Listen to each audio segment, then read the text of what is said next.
Oke, assalamualaikum warahmatullahi wabarakatuh. Gimana nih semuanya? Apa kabar, sobat-sobat Cikam Dupa? Jadi kenalin, nama aku Fajar. Aku dari Osiman 2 Kota Payakumbuh. Jadi pada video kali ini kami mau ngadain acara sharing session perdana kami di Osiman 2 Kota Payakumbuh. Jadi dalam sharing session ini nanti kami akan membahas segala semua mungkin chat-chat yang masuk ke IG Skam Dupa. Nanti chat-chat yang masuk dari teman-teman yang curhat di IG Skam Dupa akan kami angkat di sharing session ini.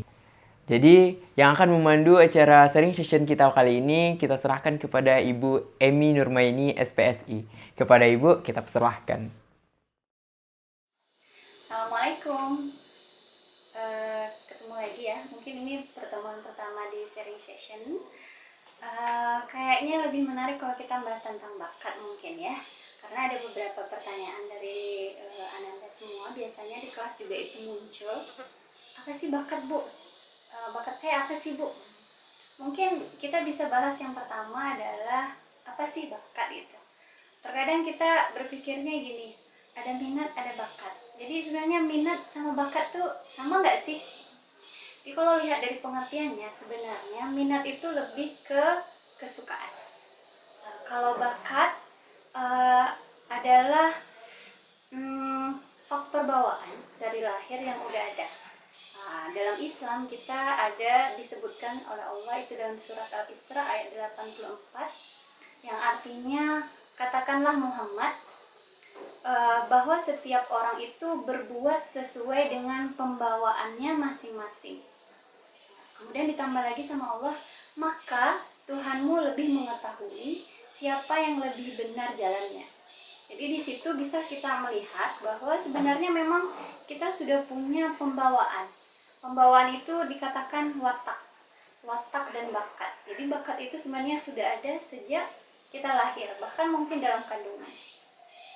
Jadi kalau bisa dilihat dari segi ilmiah, kalau kita belajar biologi, kita kan punya dua otak tuh, ada otak kanan, ada otak kiri. Di otak kanan ada yang namanya frontalis, jadi itu di depan di otaknya. Jadi kalau belajar biologi itu pasti tahu.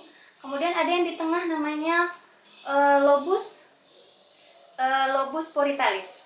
Jadi disinilah letaknya watak dan bakat, kecerdasan. Jadi nanti di sana watak itu tidak bisa dirubah, tapi bisa dipoles itu watak. Jadi masuk ke kepribadian.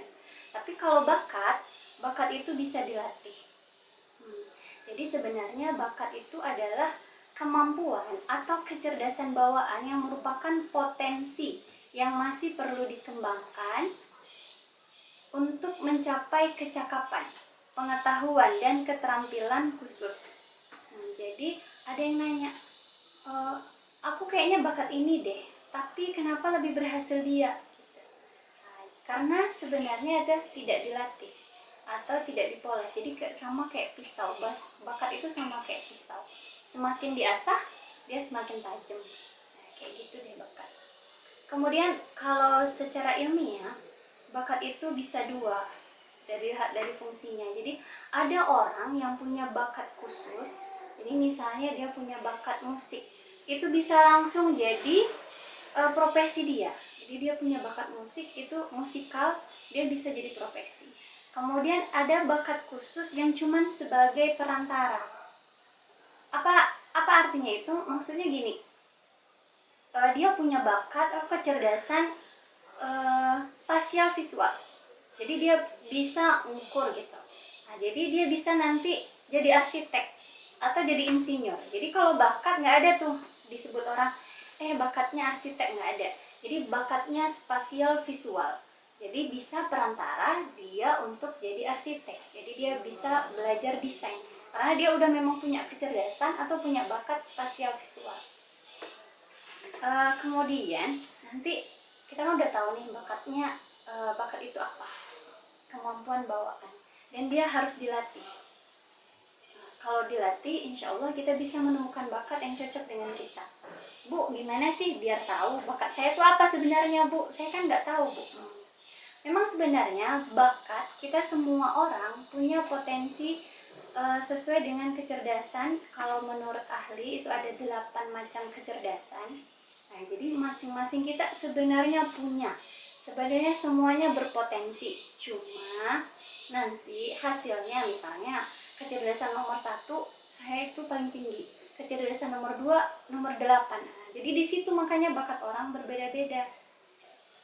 Gimana Bu supaya tahu Bu sebenarnya bakat saya itu apa?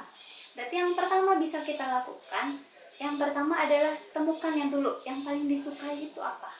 Nah, berhubungan sama minat tadi. Minat itu adalah kesukaan. Jadi kita lihat dulu minat kita apa ya. Misalnya kayak ibu misalnya suka memasak. Kita coba nih masak nih.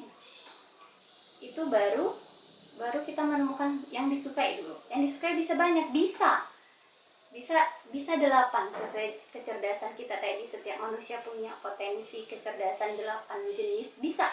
Jadi semuanya kita bisa suka, bisa semuanya. Cuma nanti porsinya aja yang beda-beda. Jadi bisa kita lebih suka ke masak, memang potensinya lebih besar, bakatnya besar, kemudian dilatih, bisa tuh jadi chef. Seperti itu. Jadi yang pertama kita lihat dulu, kita temukan dulu apa yang paling kita suka. Yang paling. Jadi misalnya yang pertama, suka baca. Nulis juga suka, masak juga suka. Tapi yang paling kita suka. Kemudian yang kedua, yang paling sering kita bicarakan atau yang paling sering kita kerjakan. Saya tadi menulis suka, masak suka, baca suka. Tapi yang paling suka kayaknya menulis deh, lebih sering menulis deh daripada yang lain. Nah, berarti kita udah temukan tuh menulis misalnya. Kemudian yang ketiga, kalau dalam psikologi itu ada namanya cermin diri. Gimana cermin diri itu, Bu? Cermin diri itu bukan berarti kita bercermin ke cermin, bukan. Tapi tanyakan ke orang. Karena orang lain yang tahu kita. Nah, kita kadang nggak tahu siapa kita kan. Nah, pepatahnya aja ngomong kan ini, gajah semut di seberang lautan tampak, tapi gajah di pelupuk mata nggak tampak. Makanya dalam psikologi itu ada namanya cermin diri. Jadi kita tanyain ke orang. Nih misalnya tadi kan aku suka nulis, suka baca, suka masak. Kita bikin tuh tiga-tiganya. Kita nulis. Kira-kira orang suka nggak sama tulisan kita? Terus kita masak. Kira-kira enak nggak menurut orang? Habis itu kita baca. Kira-kira orang mengerti nggak pas kita membacakan sesuatu? Berarti kita tanya orang. Cermin diri. Jadi nanti orang yang nilai. Kamu bisa masak sih, kata orang kan. Nanti kita nanya, kamu bisa masak sih, tapi rasanya biasa aja deh, kayaknya nggak bisa jualan. Itu cermin diri. Jadi kita tanya ke orang, nanti kita akan dapat jawabannya. Kemudian apa lagi? Kemudian nanti kayak minat tadi kita nulis itu kan, amati berarti hobi kita tadi, sering kita lakukan. Berikutnya cari poin plus. Kan tadi kita udah yang sering kita lakukan, yang paling kita sukai, terus kita tanya orang. Dari itu kita akan tahu kira-kira mana yang paling menonjol. Menuliskah, memasakkah, atau membaca. Jadi kalau udah kita temukan itu, yang paling kita tonjolin, yang paling menonjol nilainya, tadi membaca misalnya 60 deh, menulis 85, memasak 70, berarti yang paling menonjol adalah menulis. Setelah kita tahu, dilatih. Karena apa? Sering banyak ngomong gini, Ibu saya udah kok ikut tes bakat, tapi biasa aja, nggak ada hasilnya tuh, karena nggak pernah dilatih. Jadi kita udah ikut tes, dapat hasilnya, udah dilihat, oh aku ini, udah selesai, terus nggak dilatih, nggak dikembangkan, makanya nggak berhasil. Jadi percuma aja ikut tes psikologi mahal-mahal. Nah, di sekolah memang tidak ada tes misalnya aku suka baca, kemudian dites, nggak ada. Jadi di sekolah makanya kita cuma disediakan adalah ekstrakurikuler. Jadi kita coba tuh tadi tuh, nah, sama kayak tadi misalnya menulis ya, tadi Ibu bilang hobinya menulis, kesukaannya menulis, kata orang tulisannya bagus, dia bikin cerita, cerpen menarik. Nah, kemudian di sekolah ikut deh ekstrakurikuler jurnalistik. Jadi sekolah menyediakan itu. Nah, di sekolah kita juga ada itu. Jadi Jadi kita masuk ke ekstrakurikuler jurnalistik, dilatihlah di sana. Kemudian kalau sudah dilatih, apalagi kayaknya nggak ini deh. Nah, nanti setelah kita latih, kemudian kita cari pengalaman. Nah, misalnya tadi ya, kita masuk jurnalistik, kita menulis, habis itu kita ikut baca, sering bikin mading, bikin cerpen. Nah, kita cari tuh pengalamannya, kira-kira nih, aku udah buat ini, hasilnya bagaimana? Ternyata setelah kita masuk ke jurnalistik misalnya, atau masuk ke ekstrakurikuler yang lain, atau misalnya masuk paski, kita ikut semua deh, ikut cari pengalaman boleh ya, semua deh ikut ke kegiatan ekstra gitu. Jadi ikut paskibra, ini udah ikut kita paskibra, pas disuruh maju jalan, maju nih, tapi teman-teman rapi, kita nggak rapi, atau kita ketinggalan, atau kita sering salah, udah itu kan cari pengalaman, keluar deh dari situ. Jadi berarti nggak cocok nih paski, masuk ke jurnalistik. Nah, kita lihat ternyata kita bisa, kita lebih mudah menulis, kita lebih mudah bikin cerpen. Nah, berarti udah, berarti kita udah cari pengalaman kan. Jadi ternyata ini nggak bagus, ini nggak sesuai, ini nggak aku suka. Masuk jurnalistik suka, berarti ada pengalamannya. Di sini kita suka, di sini kita minat.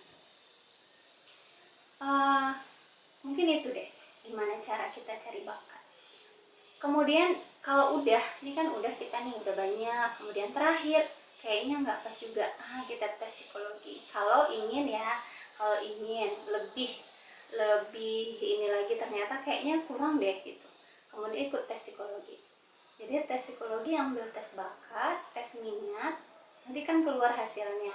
Sebenarnya setiap tes psikologi itu kita jangan mengharapkan bahwa sesudah tes psikologi kita langsung nih tahu aku harus begini, enggak. Setiap tes psikologi itu hasilnya adalah mengarahkan. Nah, jadi kalau kita udah tes psikologi itu biasanya mengarahkan, kita lebih terarah. Biasanya hasil tes psikologi itu dia tidak menghasilkan satu pernyataan, tapi biasanya satu atau dua atau tiga pernyataan. Jadi misalnya nih tes bakat atau minat, nanti dia akan menghasilkan tiga itu. Misalnya aku berbakatnya di spasial visual, kemudian linguistik, kemudian mekanikal misalnya, itu kan tiga. Nah, biasanya nanti dijelaskan itu 8 macam kecerdasan, atau kalau kita tes minat itu ada 11. Nah, biasanya mereka akan ngasih tahu kita bahwa ini loh yang tertinggi. Yang tertinggi biasanya 3, bukan berarti menjadikan kita bingung karena dia ada 3, bukan, tapi dia merupakan arahan. Jadi misalnya nih, kecerdasan kita ternyata kalau dari hasil tes itu, karena kita ini ya, sebenarnya kalau tes psikologi itu ada yang mudah, ada yang sulit, kemudian ada yang profesional. Jadi kalau profesional kita memang datang langsung ke psikolog. Kalau tidak yang profesional, kita bisa tuh lihat di mana aja ya, bisa di Google, itu bisa dicari. Jadi ada pernyataan-pernyataan, bisa kita jawab, kemudian kita jumlahkan sendiri, itu juga bisa mengarahkan. Itu yang sederhana, tes sederhana. Nah, jadi nanti hasilnya itu tidak akan satu, pasti biasanya 3 atau 4, maksimal 5. Nah, jadi itu tuh hasilnya adalah mengarahkan kita. Misalnya dia punya kecerdasan lingual yang pertama sekali, dia punya kecerdasan untuk berbicara, punya kecerdasan pintar dalam bahasa. Kemudian yang keduanya ya, dia punya kecerdasan musikal, urutan yang keduanya musikal. Nah, itu dia bisa jadi pencipta lagu. Kemudian dia bisa jadi penyanyi. Kemudian misalnya urutan yang ketiga adalah kecerdasan kinestetik. Jadi yang pertama udah bahasa, kemudian ngerti musik, kemudian dia punya bakat kinestetik. Kinestetik itu berarti gerakan tubuh. Itu bisa jadi kayak Agnes Monica. Jadi dia bisa nyanyi, kemudian bisa sambil goyang. Nah, itu dia. Jadi hasil tes psikologi itu bukan menunjukkan bahwa kamu ini loh, kamu itu loh, bukan. Tapi dia lebih sifatnya adalah mengarahkan, membantu kita untuk bisa lebih terarah. Jadi semuanya itu dikombinasi. Jadi kalau 8 kecerdasan enggak semuanya gitu. Kemudian ibu udah tahu nih misalnya bakat aku ini ibu, tapi aku lihat aku juga biasa-biasa aja bu. Jadi kuncinya yang tadi itu. Yang pertama adalah insecure. Biasanya anak-anak sekarang kan insecure tuh, nggak percaya diri. Sebenarnya nggak percaya diri itu kuncinya atau masalahnya adalah memang karena nggak punya ilmu. Jadi dia nggak pernah baca. Jadi gimana supaya percaya diri? Bekali dulu sama ilmu. Jadi itu yang pertama, kita harus percaya diri. Kemudian yang kedua tadi adalah kenali bakat. Jadi kalau udah percaya diri, kita udah tahu bakat, kita bisa tampilkan keluar. Kemudian yang ketiga adalah pergaulan. Jadi pergaulan juga mendukung, lingkungan juga mendukung. Misalnya aku berbakat di bidang olahraga misalnya, tapi nggak pernah olahraga. Atau nih misalnya biasanya kalau kita madrasah kan lebih ke perempuan ya, perempuan kita jilbabnya kan harus menutup dada misalnya ya. Tapi sebenarnya kita berbakat nih di bidang olahraga, tapi karena kita perempuan kemudian kita sekolah di madrasah, kayaknya nggak mungkin kita perempuan tuh jadi atlet. Akhirnya apa? Akhirnya bakatnya terpendam. Kita nggak bisa ngolah tuh bakat kita di bidang olahraga. Atau misalnya dia berbakat musik, memang main gitar, main drum, tapi di lingkungannya nggak bisa tuh beli alat musik. Nah, jadi tetap juga terpendam karena nggak bisa dilatih kan. Kemudian lingkungannya nggak mendukung. Jadi itu 3 poin penting adalah percaya diri yang pertama, yang kedua kita tahu bakatnya, yang ketiga pergaulan atau lingkungan. Kalau itu udah dikombinasi, insya Allah bakatnya bisa muncul, kemudian bisa dieksplor, orang menerima, insya Allah dia bisa sukses dan berhasil. Ya, mungkin kali ini pembahasan kita tentang bakat segitu dulu ya. Karena sebenarnya kalau bicara tentang bakat itu terlalu luas cakupannya, sangat besar. Jadi kalau mau bahas lebih dalam lagi itu panjang sekali. Jadi yang paling penting adalah percaya diri, kemudian kita kenali bakatnya, gimana caranya seperti yang Ibu sampaikan tadi. Kita cari apa yang kita suka, kemudian kita cari pengalamannya, kemudian cermin diri, tanya ke orang, kemudian kalau nggak puas kita ikut tes bakat, kemudian latih terus, kemudian nanti jangan lupa kita dengarkan kritik orang, karena kan setiap kita kan hanya orang yang bisa nilai. Jadi saat kita memang nggak bagus di situ, ya udah, sama kayak orang kan, semua orang minatnya, aku suka deh nyanyi bu, minat nyanyi, kita percaya diri nih, kita udah percaya bu, udah tahu bakatnya, aku kayaknya bakatnya nyanyi bu, tapi pas tanya orang, bagus sih kamu tapi lebih bagus diam, gimana dong? Nah berarti itu ya, terima kritikan orang, berarti kita memang berminat nyanyi, berminat musik, tapi sebenarnya nggak berbakat. Nah itu, jadi intinya itu. Jadi semua kita punya bakat kecerdasan, ada 8, tapi mana yang lebih mendukung? Nah berarti itu yang harus kita tampilkan. Kita semuanya minat nyanyi, minat, tapi tidak berbakat, makanya nggak jadi penyanyi. Penyanyi bisa jadi penyanyi karena dia punya minat, kemudian punya bakat, kemudian dilatih ikut kursus nyanyi, jadilah penyanyi yang sukses. Jadi itu ya. Jadi ingat, silahkan Ananda gali potensi dirinya, bakat minatnya, kemudian percaya diri. Gimana supaya percaya diri? Berarti harus dibekali sama ilmu. Kalau kita udah berilmu, kita tahu apa yang kita inginkan, insya Allah pasti percaya diri. Kemudian pergaulannya dijaga, lingkungannya dijaga, karena lingkungan itu sangat mendukung dimanapun kita berada. Kalau misalnya nih sebenarnya bakatnya bagus tapi pergaulannya nggak bagus, itu nggak akan mendukung. Gimana caranya biar mendukung? Keluar dari situ, kita cari tempat yang bisa mendukung kita. mungkin itu ya. Mungkin bisa kita ketemu di lain waktu lagi. Assalamualaikum warahmatullahi wabarakatuh. Nah, jadi gimana nih teman-teman? Semuanya udah puas nggak? Terutama yang beri pertanyaan tentang minat bakat tadi. Jadi, kesimpulannya kita dapat mengambil, kita nggak perlu insecure dengan bakat kita kalau kita merasa kita belum punya bakat. Karena dari insecure itulah makanya bakat kita itu jadinya terpendam. Just do it dan jadilah bintang. Oke, mungkin sekian untuk sharing session perdana kita kali ini. Dan untuk teman-teman yang ingin request atau yang ingin ceritanya diangkat, boleh banget nih. Caranya yaitu tinggal chat IG Skamdupa dengan hashtag sharing session. Mungkin sekian acara sharing session kita kali ini. Kita cukupkan sampai di sini. Saya Fajar, mohon pamit undur diri. Assalamualaikum warahmatullahi wabarakatuh. See you.